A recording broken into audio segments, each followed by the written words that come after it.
The new Battlefield 2042 had just released yesterday, and I gotta say, my opinions on it is pretty mixed, depending on the trailer. Because Battlefield 2042 is now gonna be set in more of a futuristic kind of style, yet somewhat modern way. Like you're gonna see some you're gonna see some traces of the modern world while also having these futuristic technology.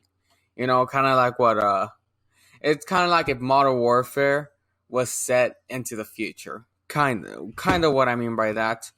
But the trailer overall, I do gotta say, it does look epic. It kind of reminds me of Transformers or Mission Impossible or something like that. Just something that has explosions. But that's the problem. Something that would have explosions is usually referred to as a Michael Bay movie. And that's what I saw from it. A lot of definitely big action sequences.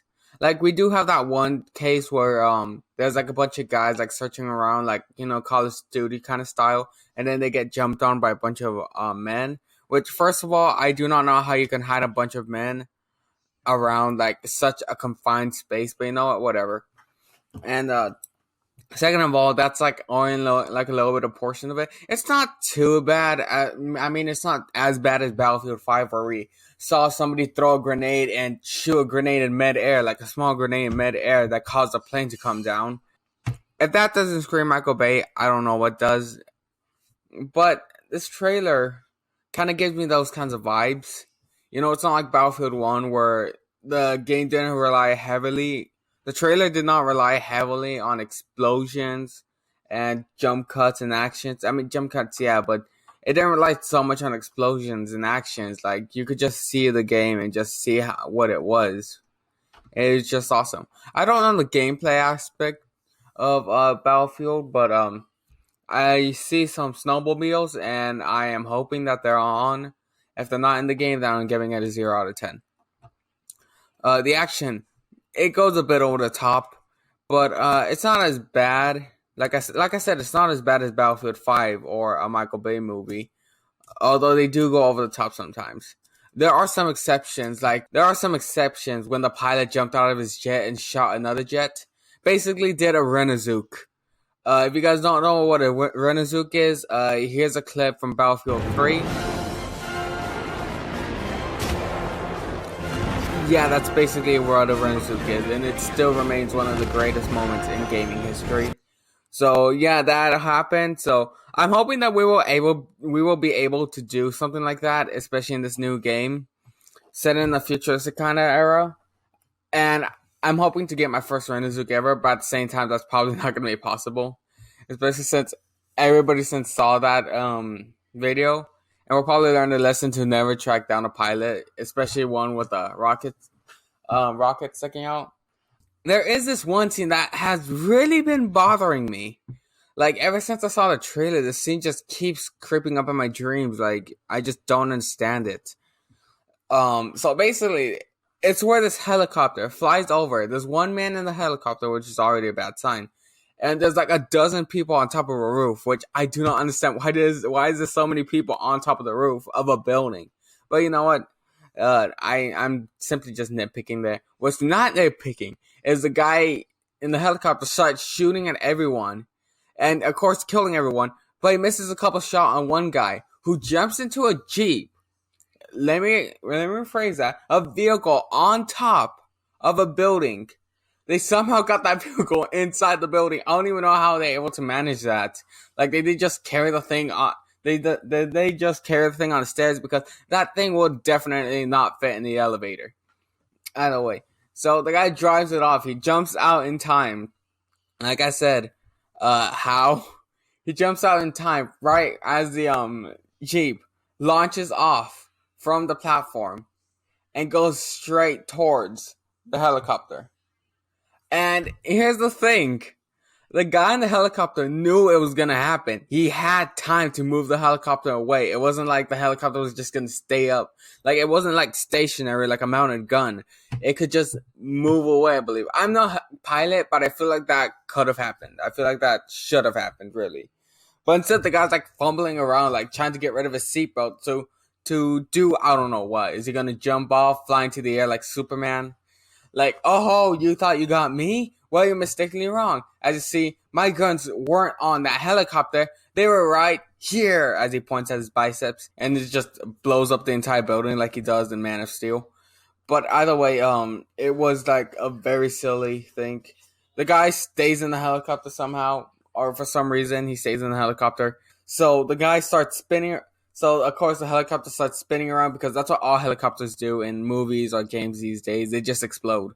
And then I see a guy fall off from the helicopter. And let me just state this clear: the guy was alone in the helicopter, and this Jeep or whatever it is hits the front, like the face of the helicopter. That guy would have been pinned, or he wouldn't have removed his seatbelt in time. How in the world did he fall off the helicopter right after the Jeep hit it? How in the world did the guy fall off the helicopter after the Jeep hit it? Like, it makes no sense. And I know I'm touching way too much on the subject, especially just one scene. I know the game has more to it, but still, it just didn't make sense. Oh, yeah. But there was also the scene about the tornado, where the tornado out of nowhere comes out. And like nobody noticed this until it was like right next to them. It reminds me of the scene in Jurassic Park. The Lost World, I believe that was called. It was the one with Chris Pratt, where one guy like escapes like a whole dinosaur coming out of it, or and so he's just moving around like looking all relieved. He goes down to pick up something, and then a dinosaur comes out of nowhere and snatches him up. Where he was facing, he would have seen a dinosaur coming out of nowhere. You know what? I think that might be a little bit too long. I don't know that scene. Okay, it was like the scene in Jurassic Park. You know where they were all surrounded by velociraptors and all that kind of stuff? They were all surrounded by velociraptors and they're getting ready to die when the T-Rex comes out of nowhere and snatches up the velociraptor out of nowhere. Like, they're in a confined museum. They're in the main lobby of the museum. They can see in all directions. They're not completely blind. A T-Rex can't go through the blind spots.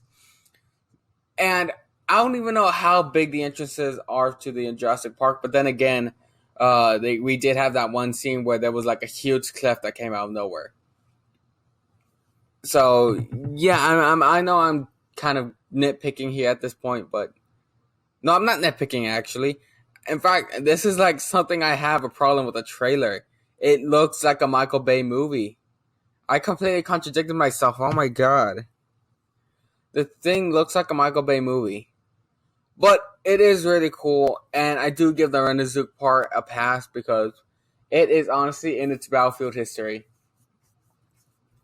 Battlefield 2042, is it going to be great? I don't know. Although I do know, I hope it does not go down the same road as Battlefield 5. Although I doubt it because the whole thing started because of how do I say this? A woman with a robot arm fighting with the British in a World War II game. In fact, if you see like the first few seconds of the Battlefield 5 trailer, you have no idea what you're looking at. Because it doesn't tell you it's going to be a World War II game. It wasn't until the creators actually said it was going to be a World War II game. Like, not like a different kind of universe cyber World War II, like a Wolfenstein. No, it was going to be a historically accurate World War II game. Which, what? I could not figure out. Like, it was a game right after Battlefield 1. A game about the First World War, and they nailed that one. It became one of my most favorite games ever in my existence of my life. And they failed at World War II for some reason. I hope that Battlefield 2042 won't fail or flop. Like, I just hope it won't have glitches. Although it will have glitches, but it won't be as bad or ruin the immersion. I hope the campaign will be great. I hope the multiplayer will be great. Basically, there's a lot of hope I have with the game. And I've seen some of these games that have had this futuristic style, and of course they flop. Like the whole Infinite Warfare trailer. That reveal trailer has so many dislikes. It has more dislikes than Battlefield 5. Like for Battlefield 5, the dislike ratio is just immense. 123,000 dislikes and 72,000 likes. Alright, that's pretty bad. But when you look back on Infinite Warfare, I really feel like Infinite Warfare didn't deserve all the hate it got, but it still got it.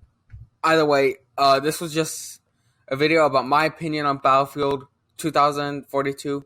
I just really hope it doesn't flop. And it actually does look promising. I'm not gonna lie. It does look promising.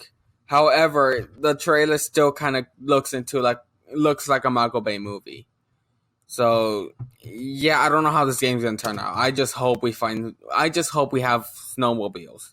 That's all we have. All we have is hope, but we don't have promises yet. So yeah, I just wanted to voice my opinion on the trailer. So yeah,